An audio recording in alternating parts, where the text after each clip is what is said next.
¿Qué sucede cuando una guerra que creías distante comienza a colarse en tus facturas, en tu supermercado, en tus noches de insomnio? 3 años después, la invasión rusa a Ucrania ya no es solamente un conflicto armado y lejano, es una partida de ajedrez donde el tablero somos todos. ¿Por qué? Porque Putin nunca buscó la paz, sino la rendición. Su objetivo no cambió: tumbar al gobierno de Zelensky y convertir a Ucrania en un estado satélite de Rusia. Eso es todo. Pero ¿cómo te afecta? ¿Por qué digo que tienes que interesarte en este asunto? Porque se cuela en tu cotidianeidad. Occidente intentó negociaciones, incluso congeló o intentó congelar las líneas de batalla, levantar sanciones, abrir canales diplomáticos, pero Putin solo concibe la paz si puede imponerla. Por eso la guerra entró en una nueva fase. Le llaman guerra de desgaste. Y ahí, aunque no lo creas, entramos todos. Rusia apuesta a que Europa y Estados Unidos se cansen antes que el Kremlin. Y mientras tanto recluta mercenarios desde Cuba, Corea del Norte y regiones pobres de Rusia, evitando que Moscú y San Petersburgo sientan el costo real del conflicto. La estrategia es brutal. Resiste hasta que el enemigo, y no el ejército, se quede sin voluntad. Eric de la Fuente lo resume así de claro. Esta guerra ya no se libra solo en el frente, sino también en los mercados. Vaya, tiene sentido. El impacto energético, el precio de los alimentos, los granos que no pueden salir por el Mar Negro. Todos pagamos el precio de esta guerra. Y aunque las sanciones no bastan para detener a Rusia, la verdad es que sí pueden asfixiar el dinero que sostiene esa guerra. Desde la flota fantasma del petróleo hasta los que aún viven cómodos en Occidente. Lo que viene no es una victoria rápida, así es que hay que prepararse para convivir con este escenario durante un largo tiempo. Es un pulso de largo aliento. Putin cree que puede resistir más. Y solo cuando el costo de continuar sea mayor que el de negociar, el Kremlin pensará en la paz. Hasta entonces, Ucrania resiste y el mundo observa cómo una guerra que parecía lejana redefine la seguridad, la energía y el futuro de todos. Soy Gabriel Bauduco y esto es Contracorriente.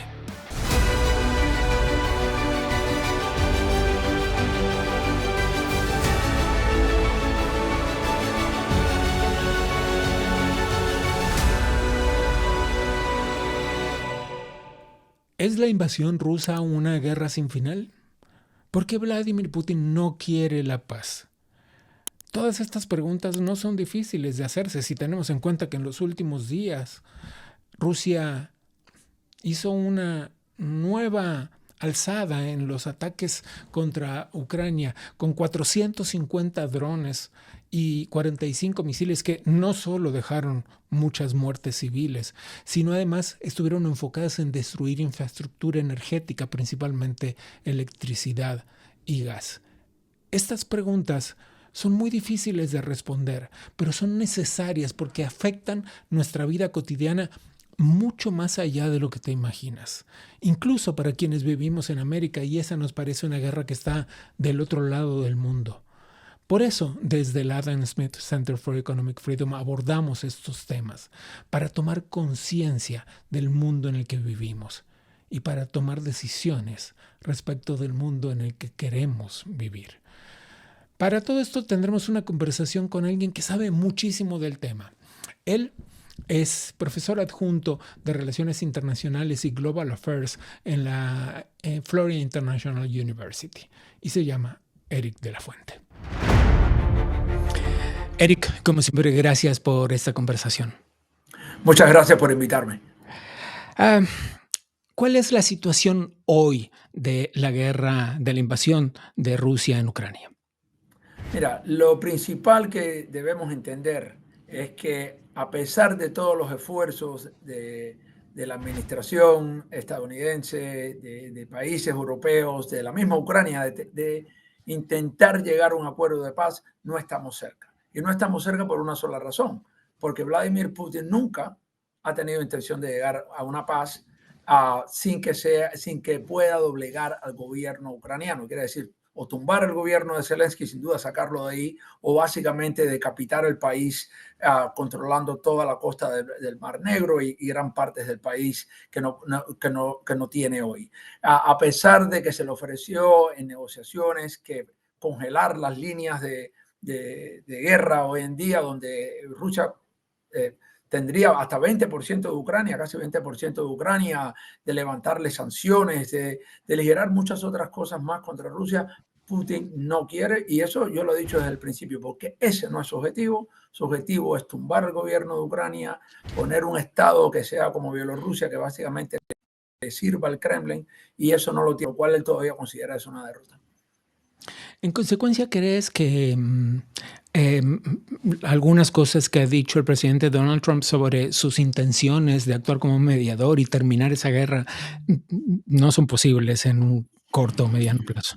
Yo creo que es importante que la administración de Trump siga usando lo que siempre le dicen que es la paz con la fuerza, ¿no? De cierta manera, que siga siendo el agente de paz, querer ser paz, que queda claro hoy en día, finalmente le queda claro al mundo que es Putin el que no quiere, ¿no? Porque el presidente Trump se reunió con él en Alaska, hubo intención de tener una reunión en Turquía antes, y de hecho se propuso para ver si se podía tener una reunión en Budapest, ¿no? En Alaska no tuvo frutos, y como ya vimos, y las otras no se llevaron a cabo. Pero eso tiene que ir acompañado de que el Kremlin tenga claro de que Estados Unidos, junto con los países de la OTAN, si Putin no toma la vía de la paz, como se le ha ofrecido, de nuevo, bastantes ventajas para él, es una forma de Ucrania ceder y que Rusia para la guerra, ¿no? Si no pasa eso, que para mí siempre me ha quedado claro que él no lo iba a hacer porque él piensa que puede ganar todavía más, aunque mueran mucho más rusos y ucranianos, que tenga claro que la ayuda a Ucrania entonces se va a mantener, porque como entiende él, y que Ucrania va ahora a tener más libertad de poder dar dentro de Rusia, porque esto es un tema fundamental. ¿Por qué es que Putin continúa la guerra? Él continúa la guerra basado en premisas que él ha calculado. Como no funcionó tumbar el gobierno de Kiev al principio, y como no puede tomar Ucrania, se ve que las tropas rusas no avanzan a pesar de toda la ventaja numérica que tiene. La estrategia de él es, bueno, el occidente va a dejar de ayudar a Ucrania en algún momento. Le llaman la guerra de desgaste, ¿no? Sí, la guerra de desgaste. Y la guerra de desgaste porque él está dispuesto a seguir mandando mercenarios que han venido de Cuba. Hay se cuentan alrededor de unos 20.000 soldados cubanos de Corea del Norte, que también 20.000, yo creo que los cubanos pasarán eso, de otros países en menor número, y también él busca en zonas más pobres de Rusia, Siberia, zonas más en el este o de países de Asia Central. No quiere tocar Moscú y San Petersburgo. Mientras él tiene, y los ciudadanos rusos viven su vida en sus ciudades sin sentir mucho la guerra, por lo cual creo que es importante que Ucrania tenga por lo menos la habilidad, no contra civiles, pero que sí haya disrupción en la vida cotidiana de la población rusa, no para matar civiles, estoy hablando en plantas eléctricas, en infraestructura, etcétera, para estar claro. Sí, ataques estratégicos, pues. Estratégicos más adentro, y que aquellos países que le estén enviando tropas a Rusia, como lo es Cuba, por ejemplo, sientan la presión total de Estados Unidos por eso, porque básicamente no son actores pasivos, son actores activos en esta guerra. Además de, por último, te iba a decir, la sanción que ha empezado ahora la administración de Trump a apretar, pero todavía quedan varias herramientas ahí también para cortar el dinero que facilita esta guerra. Te propongo empezar a separar temas. Hace un momento dijiste que hay muchas más muertes del lado ruso que del lado ucraniano. Ha resultado bastante difícil para los medios de comunicación establecer un número, porque ninguna de las dos partes dan números oficiales y lo que hay son estimaciones de uno y de otro lado y de algún que otro organismo internacional que, pues, la verdad es que de muertes, de bajas reales, hay muchísimos heridos, pero se habla de alrededor de 100,000 como de cada lado. ¿Cuáles son las cifras que tú tienes? Yo creo que, para estar claro, ambos lados han sufrido bajas muchísimas, muertos y Espantoso, heridos. sí. Y creo que mucho más que ese número, ¿no? Yo he estado ahí durante la guerra y he hablado con también he podido hablar con fuentes rusas que han salido del país y antes que cortaran todo, pero en Ucrania también he estado, ¿no? Obviamente bajo la invasión y todas las noches hubo bombardeos. Es importante porque ahora te voy a decir cómo eso también pesa en la sociedad ucraniana. Así que para estar claro, si yo bien digo que hay más bajas rusas, eso no quiere decir que no hay bajas estratosféricas ucranianas también, ¿no? Vamos a tener muy claro. Yo desde el principio, hicimos una entrevista hace mucho tiempo, donde te dije que la guerra iba a ser larga, y aquí estamos. No porque yo quiero que sea larga, yo quiero que se acabe mañana. No, pero... Pero es una realidad. Y lo otro que aquí va a haber dos perdedores. Aquí todo el mundo, las guerras se continúan porque alguien piensa que puede ganar. Ninguno de los dos va a ganar. Ucrania no puede sacar a los rusos de la parte donde está. Yo creo que el gobierno ucraniano ya ha llegado al acuerdo de esto con Estados Unidos. Obviamente oficialmente no va a reconocer esto, pero ha llegado al acuerdo. Por eso Estados Unidos pudo plantear este cese al fuego, este acuerdo de paz, donde las líneas se mantuvieran. Pero los rusos tampoco pueden avanzar, y lo hemos visto, no es porque lo diga yo. ¿Dónde han avanzado los rusos en el último año, por ejemplo? Y de hecho, la mayoría de este territorio se tomó al principio de la guerra. Pero el punto más grande que me ibas a decir, que estabas diciendo, es que sí, es difícil poner un número, pero sin duda, dado lo que estoy viendo de la estrategia rusa de mandar tantos al frente, pues bueno, por naturaleza, aparte de los números que se reportan, el ejército invasor casi siempre pierde más personas en este tipo de guerra, ¿no? Obviamente. Eso no quiere decir que Ucrania haya perdido mucho, por lo cual los rusos han perdido más, pero es la sociedad ucraniana la que sufre mucho más y la que tiene un desgaste psicológico mucho más, Por que supuesto. también Putin está en eso, porque todas las noches que yo estuve ahí, fuimos bombardeados, bueno, fuimos las personas que estaban ahí, Sí, sí. y eso fue más de varias semanas seguidas, ¿no? Entonces, eso es importante. Ok, empecemos a hablar de las consecuencias y luego regresamos a los detalles otra vez. Hay consecuencias que no se ven a simple vista y cuando uno las mira desde el otro lado del mundo suelen no tomar en detalle estas cuestiones, pero esta guerra ha traído serias consecuencias y no solo para los dos actores involucrados, por ejemplo, en términos energéticos en Europa y, por ejemplo, en términos de seguridad alimentaria en Europa. Háblanos de eso. Sí, sin duda. Por eso cuando alguien me dice por qué me debe importar a mí este conflicto, Sí, es que total, este sí. conflicto impacta a todo el mundo, ¿no?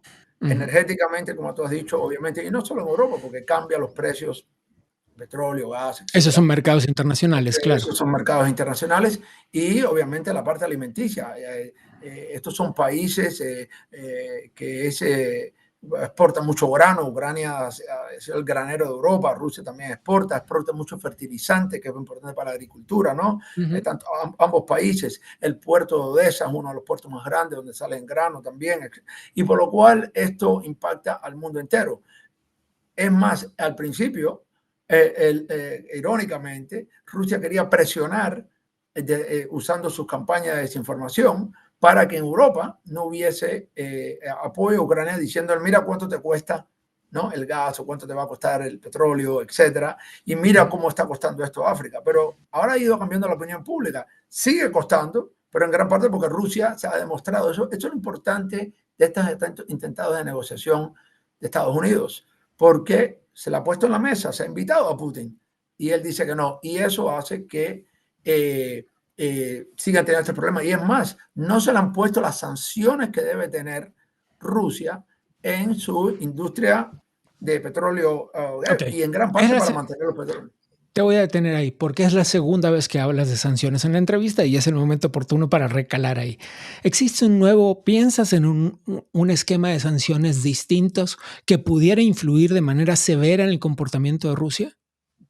A ver, yo creo que las sanciones influyen, ¿no? Pero solo no van a cambiar esto, pero sí es importante porque es el motor de dinero para seguir adelante. Los rusos pueden reclutar bien a soldados en el este del país porque lo que le están pagando es lo que ganarían en varios años, ganaría un año y si mueren las familias reciben dinero. Sí, ¿qué tipo de sanciones? Hay una flota fantasma, con lo que se le dice la flota fantasma rusa, que mueve gran parte del petróleo bajo barcos sin bandera, con otra bandera, y Eso se sabe quiénes son. Se puede poner sanciones contra esa flota fantasma en puertos que toquen, ¿no? Por ejemplo, es importante. Número dos, hay países que compran el petróleo ruso barato, pero no solo para su consumo interno. Vamos a decir, no se toca eso porque cada país puede buscar sus intereses.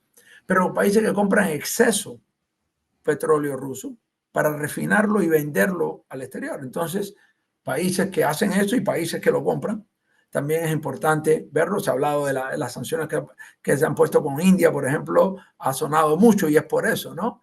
Y después hay los brokers, ¿no? de petróleo. Muchos están por ejemplo, en los Emiratos Árabes Unidos. Hay una serie de empresas creadas para que partes tecnológicas le lleguen a Rusia, no como armas, pero por pedazos en países, de nuevo, en los Emiratos y en otros lugares, donde funcionan estas cosas. Y por último, hay una cosa muy clara. Esto no solo no va a cambiar todo, pero sí va a influir. Pero los oligarcas rusos, que muchos de ellos son generales, coroneles, capitanes, esto no solo es un empresario de una empresa, tienen muchos bienes en muchos países en el occidente porque no confían en Rusia y muchos de esos bienes no están congelados todavía, muchas de esas cuentas no están congeladas, todavía viajan ahí y esa presión cerca de Putin es lo único que él puede a lo mejor pensar. No va a ser lo único, pero con la ayuda de Ucrania y con ese tipo de presión, creo que puede, a medida que militarmente Ucrania tenga más ventaja, puede llegar a algo. Y es irónico porque habría que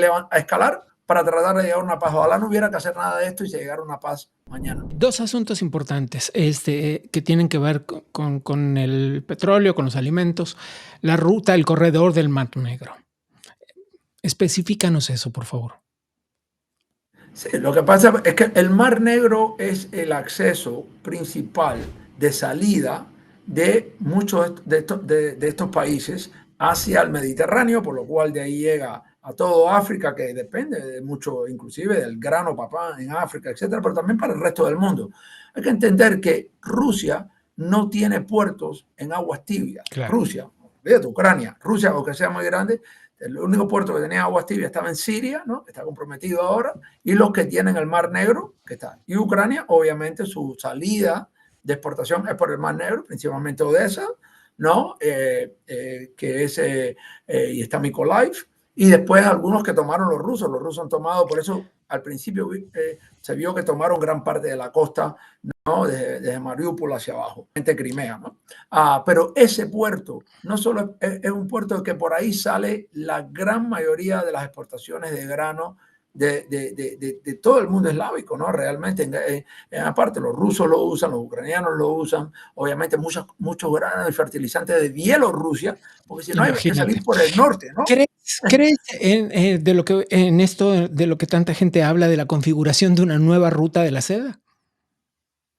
Mira, todo va a depender de cómo quede este conflicto. Yo creo que es en el interés del mundo que la ruta marítima del Mar Negro que sale por el Bósforo, que también Turquía tiene un gran rol para jugar aquí, ¿no? Porque la salida tiene que pasar por ahí, ¿no? Por esta parte donde está Turquía. Tiene que ser una línea segura para barcos comerciales. Y esto va mucho más allá del conflicto del país, porque como tú bien has señalado, esto implica cuestiones alimenticias y de cosas. Y yo creo que el mundo tiene que asegurar que barcos ucranianos, y obviamente los barcos rusos están saliendo, pero barcos ucranianos puedan salir. Dicho esto, la flota rusa ya no está ni en Ucrania, porque la gran ironía de esta guerra es que la guerra empezó en el 2014 cuando tomaron Crimea, pero después de la invasión completa de 2022, los rusos tenían la flota del Mar Negro ahí. Dado que se ha cambiado la guerra con drones, etcétera, los ucranianos han hundido muchos de estos barcos y han tenido que llevarse la flota para puertos rusos en el otro lado. Esto afecta a todo el mundo, está en el interés de todo el mundo de llegar a una paz, empezando por todos los muertos que hay, los niños que están secuestrados, los muertos de ambos lados. ¿Cómo ha cambiado la guerra con este tipo con la nueva artillería, ¿no? ¿Cómo ha cambiado la guerra? Ya no son los despliegues enormes que se veían a nivel aeronáutico y ahora son los drones y la artillería y la inteligencia mucho más sofisticada, las formas de ataques que estamos viendo. entiendo. Yo te digo, mira, lo mejor es las conversaciones que tuve con soldados ucranianos cuando estaba en Kiev y en otras zonas. Y me decían que casi se preocupaban mucho más de los drones Claro, que de los soldados, ¿no?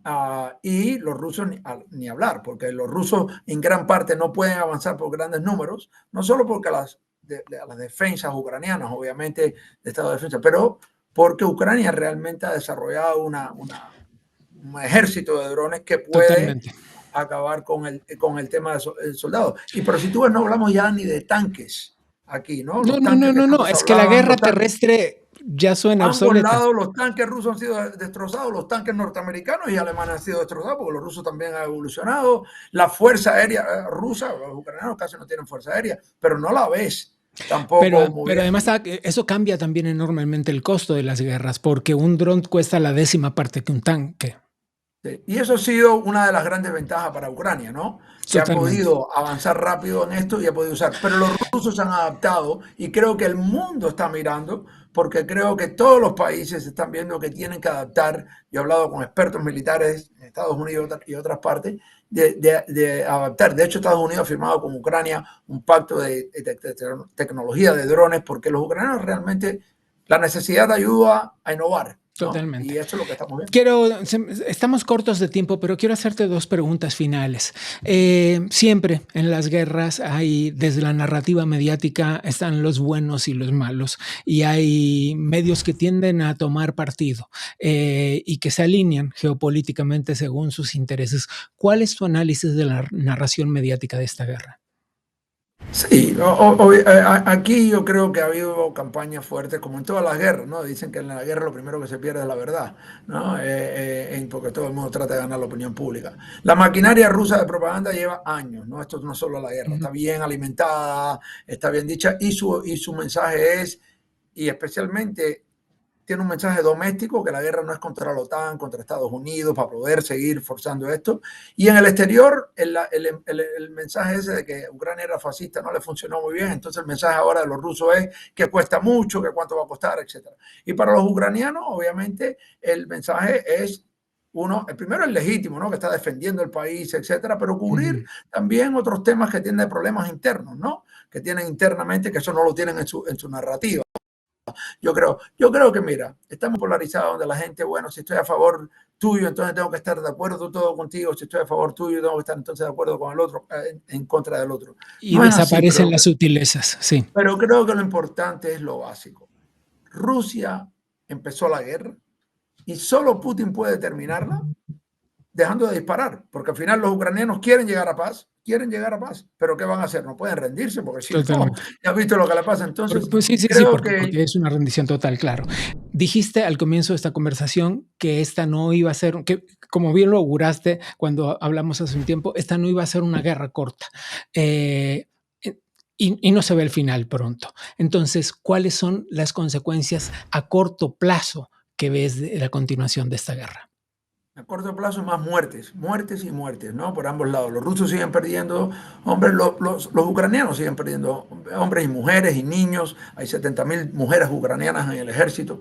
Eso es primero que nada. Segundo, es una guerra psicológica terrible porque ser bombardeado todas las noches hay que vivirlo. Y yo lo viví varias semanas nada más, que es mucho. Imagínate el 13, ya vamos ya para casi el cuarto año, ¿no? Entonces, en unos meses. Y creo que a largo plazo lo que vamos a ver es a qué nivel Rusia piensa que el Occidente va realmente a apoyar a Ucrania a largo plazo para que ellos piensen que puede ser, para que la sociedad rusa pueda sentirlo o no a largo plazo también y dentro del círculo de Putin. Si no, vamos a estar aquí mucho más tiempo. Solo vamos a llegar a un acuerdo de paz cuando el Kremlin piense o calcule que continuar la guerra puede ser mucho más costoso.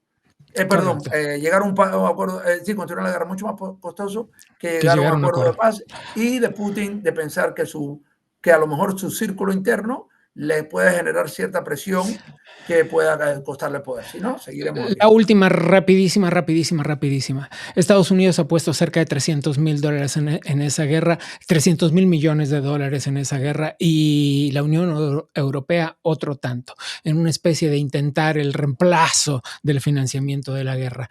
¿quiénes son los que seguirán pagándola? Bueno, lo que ha quedado claro es que Estados Unidos va a vender parte de las armas a la OTAN, y muchos países de Europa se han comprometido de que elevarán su presupuesto de defensa, pero la otra cosa es estar preparando para que la industria ucraniana también produzca en esta parte de aquí. Pero el tema hay que mirarlo de esa manera y también de otra.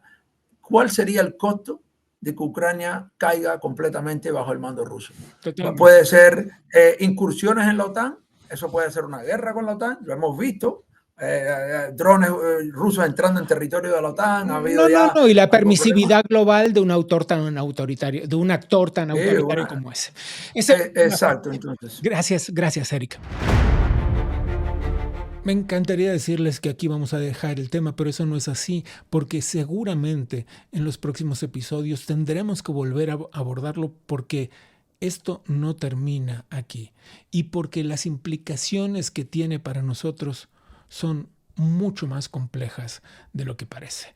Ahora vamos a dar una vuelta, puertas adentro del Adam Smith Center. La energía de Miami volvió a encenderse en el America Business Forum presentado por el Adam Smith Center for Economic Freedom.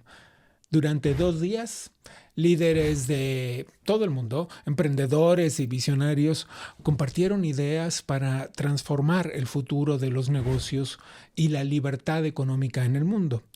El director fundador del Adam Smith Center, Carlos Díaz Rosillo, abrió el foro y más tarde conversó con el presidente de la FIFA, Gianni Infantino. Se trató de una conversación sobre el poder del deporte como motor de oportunidad y crecimiento económico. También se sumaron otras voces muy influyentes. Estuvo nada menos que Donald Trump, Ken Griffin, Lionel Messi. Todos ellos compartieron sus visiones sobre liderazgo, innovación y competitividad global. El segundo día reunió a emprendedores, a líderes del sector público, a figuras del deporte y la comunicación en conversaciones sobre libertad económica, liderazgo con principios y nada menos que el valor de las instituciones. Ahora sí, esto fue todo por hoy. Soy Gabriel Bauduco y a nombre del Adam Smith Center for Economic Freedom les doy las gracias por habernos acompañado y les pido que nos acompañen la próxima.